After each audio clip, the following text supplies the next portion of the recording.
everybody. So been on a little bit of a YouTube vacation for about a month or two. So I decided I was going to update everybody on what's going on my channel and what I'm doing now. But so far we'll take a look at the tank, and I'll tell you a little bit about what's been happening with it. Nothing much other than good growth. I'm still on aquaforest components, the 3-part. Still haven't dosed any magnesium. It still hovers around 1450 to 1500. Been keeping the alkalinity at 8.5 and the calcium right around 400 to 450. And everything's been doing good. You might notice I got some extra pieces in here.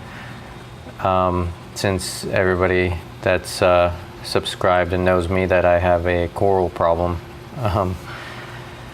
There's also a new fish. The best addition is this, I'm not sure what you call it. It's a red rose rainbow, I don't know, red rose rain bubble. I can't even say it right. But it's like an ultra color rose bubble tip anemone. I mean, you can see it here. This thing glows, and they cost a bit. And I felt most secure buying an anemone. Seeing, to me, anemones are really easy, and they grow really fast too. And being a more expensive one, I figured when it starts growing, I'll split it off and sell pieces of it and try to get some money back in the hobby. And everything else has still been growing. Zoanthids have been multiplying like crazy. They've been doing great. Acan's doing great. Torch is great. Everything's pretty much great. These birds' nests are starting to kind of grow into each other, so we have a little bit of a problem. My encrusting corals have been going nuts, and they're getting bigger and bigger. Acros have not really, they've just been hanging in there, haven't been really growing much. I did do an ICP test, and it showed that I have some tin in the tank, but I have not taken any action against that, seeing that everything's been doing so good. But I do have some plans that I'm going to share with you here in a little bit. But they haven't been growing, but the coloration on them is still great. I might see a little bit of growth there on that purple one right in the middle. That one actually, I believe it is growing. It's just the green slimer has just been kind of in limbo for a while. Stylopora is going crazy. It's taken off. Everything else, green star polyps have been looking fresh and healthy. Mushrooms back there doing okay. Got this new little baby toadstool. I usually, where I am, I never see these around, can never find them, so I actually picked this guy up today. But yeah, so the big news is that I am gonna do a new tank build, and I'm gonna show you that right now. Let's go over there. You'll see a little bit of my messy house. So here it is. Hopefully I'm trying to focus in here.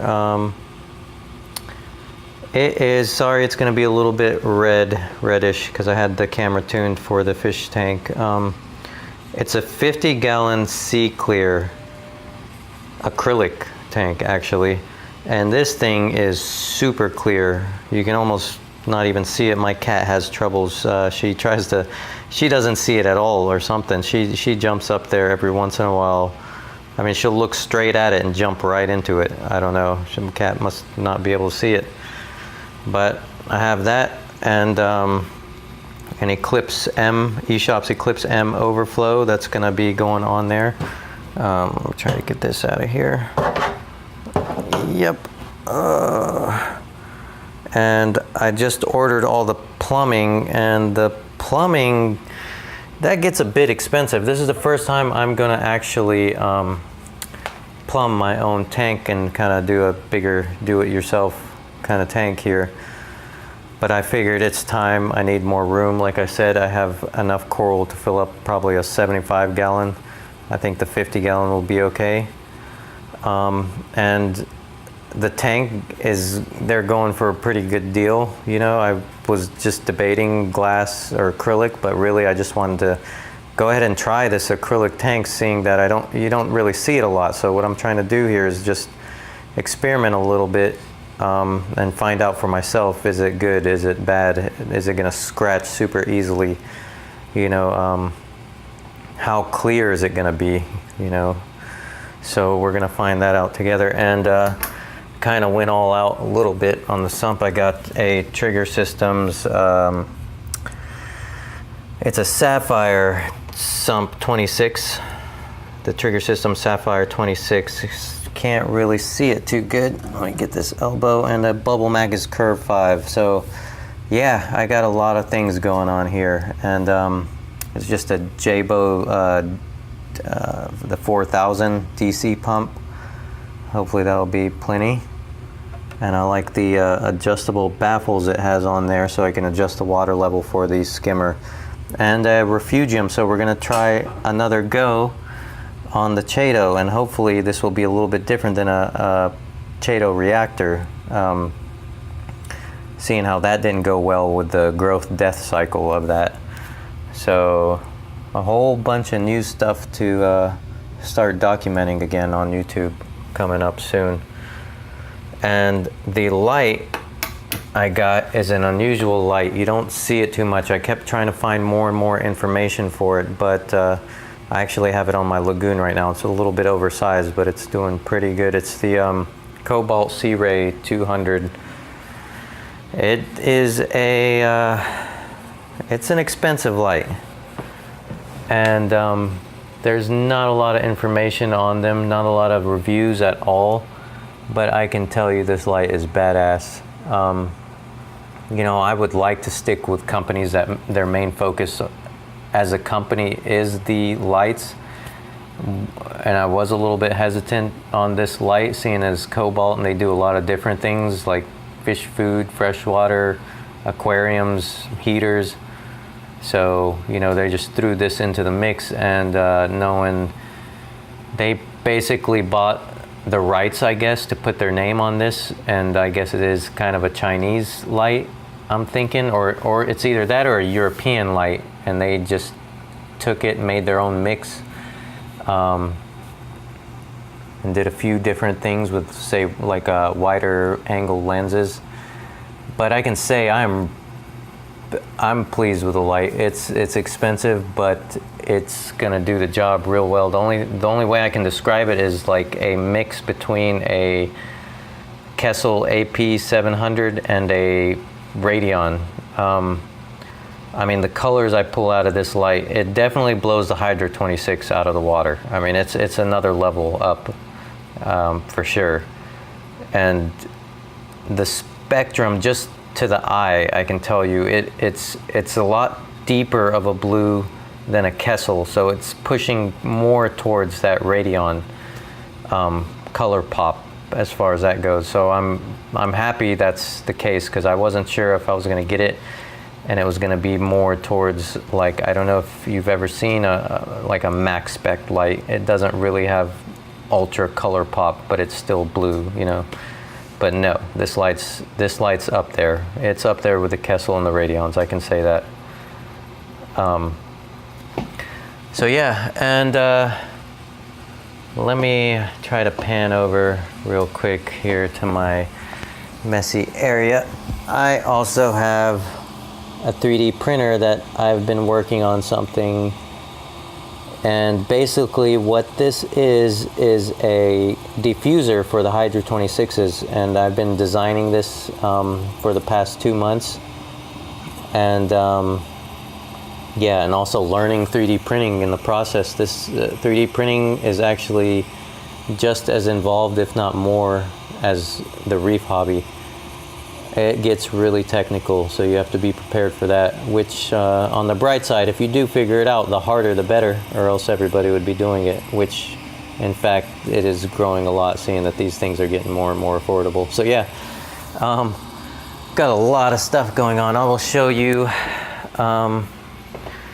try to show you here in the light. This is a white one, but basically it is a diffuser that basically just wraps onto the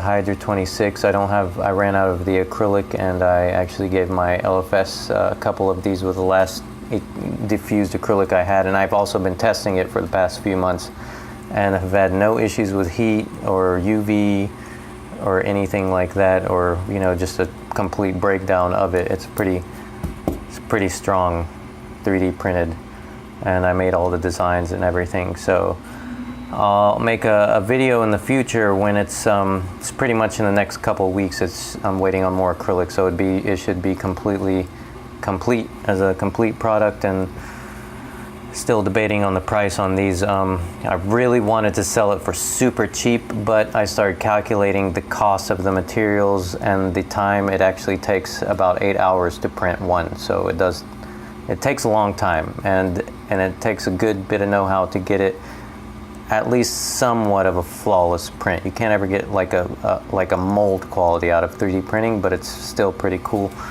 And you see here, I have some black ones too, so I'm going to be making black and white. So I'm trying to get a better view, but trying to get the best I can. So yeah, it says 26 there. I also got to check into issues with it. Am I able to sell these to you guys, or is there any legal issues there? Yeah, so like I said, a lot of things going on. I just wanted to update, and really no bad news at all, actually. Trying to think, yeah, nothing. Getting great growth finally, and now I'm going to switch the tank over. Hopefully it'll keep on going. I'm going to switch it over like I did one other tank when I did a tank move, and use Birospira again to get that tank, the 50-gallon, freshly cycled immediately. And I'm not sure if I should take the 25 gallons out of this, the water itself, and put it into the new tank completely, and then put another 25 to 35 gallons into the other one with the sump of fresh new water. So all of this water into there. I don't know, let me know your opinions. I'm thinking I really need to take this water out, put it into the new tank, and then add fresh salt water on top of that. So at least keep the parameters, and the fish and the coral at least stressed as possible. I think that would be the best bet. So, yeah, that is it. A lot of stuff going on. So if you haven't and you're new, probably a good time to subscribe. I'm gonna start pumping out the videos as soon as I get the plumbing going and everything step by step on the new tank, the seaclear acrylic tank, and trigger system sump. So that's it. Thanks for watching.